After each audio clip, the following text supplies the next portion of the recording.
conversation.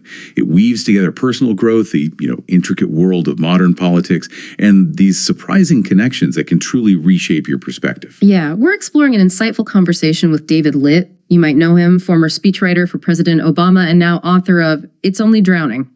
And he shares this profoundly personal story, which gives us a really unique lens on, well, the shifting dynamics of American culture and political talk today. Okay, so our mission today is to unpack how a deeply personal journey battling depression, learning to surf, how that unexpectedly shines a light on broader societal trends.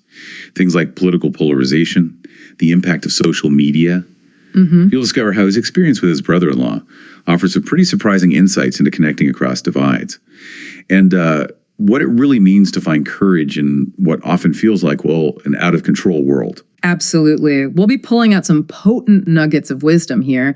Stuff on effective communication, understanding viewpoints that seem totally contradictory. Right. All while keeping it engaging, revealing those aha moments you look for. So let's just jump into this deep dive, see what resonates. Okay, let's start with David Litt himself, known as an Obama speechwriter, famous for Thanks, Obama. Very witty. Yeah, and now he's got this new book, It's Only Drowning. Judd Apatow called it hilarious. James Fellows said instant classic. I praise. It is. And the book really details his story of becoming friends with his Trump-supporting brother-in-law, Matt, right in the middle of COVID. And the trigger for this unlikely friendship was intensely personal. David talks about hitting a deep rut during COVID, became depressed actually for the first time in his life. Wow. Yeah, and he was searching, desperate for something new, and ended up taking a surf lesson. He describes how bad it got. Mentions a moment, winter 2022, walking near train tracks in Asbury Park, seeing a train and thinking, okay, it's not for me, but I get the appeal. He's clear he wasn't suicidal, but as close as you could get without being there. That's incredibly vulnerable, especially from someone, an Obama speechwriter. You picture someone incredibly accomplished, in control.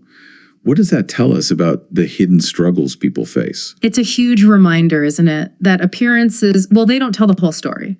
Mental health challenges, they don't care about your job title or how stable you seem. Right. And his advice is crucial. Talk to someone. Don't be afraid. Call a helpline. He really stresses how hard that first step is when depression's got its hooks in you. A step he found hard to take himself. Even his wife, Jackie, apparently was surprised reading the book about how deep it went.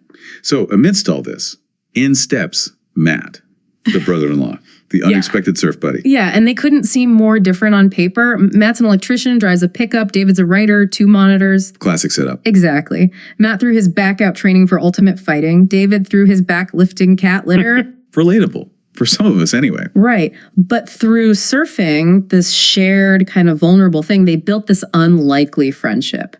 And it helped pull David out of that depression. And that opening line of the book captures it perfectly, doesn't it? Oh, it's fantastic. Matthew Coppola is my brother-in-law, and we're very different. And one of the biggest differences between us is that if I lived like him, I would die. And Matt's reaction. He just laughed. Apparently thought it was great. That's amazing. Okay, so let's dig into Matt's perspective. He's not just Trumpy, as David points out. No, that's key. Matt identifies more as a Joe Rogan fan. David says this is a specific slice of the Trump coalition.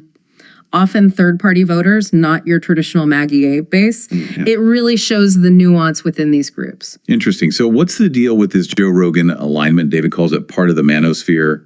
What's the core idea there? Well, the central theme seems to be individualism. Like no one pushes you around, no one tells you what to do. And you saw this pop up everywhere, right? During the pandemic with health rules, in finance with crypto and anti-system stuff, personal safety, martial arts, guns. It's fundamentally about wanting control over your own life. Got it. And how does that translate into political views, especially on bigger things like foreign policy? Well, think about it. What's a bigger reminder that you don't have full control than your government starting a war? Yeah, good point. So David suggests that issues like say a potential war with Iran could be a real breaking point for this specific Joe Rogan fandom within the larger Man-Yi coalition. Even if Trump pushes one way, this group's desire for autonomy might lead them elsewhere on that issue.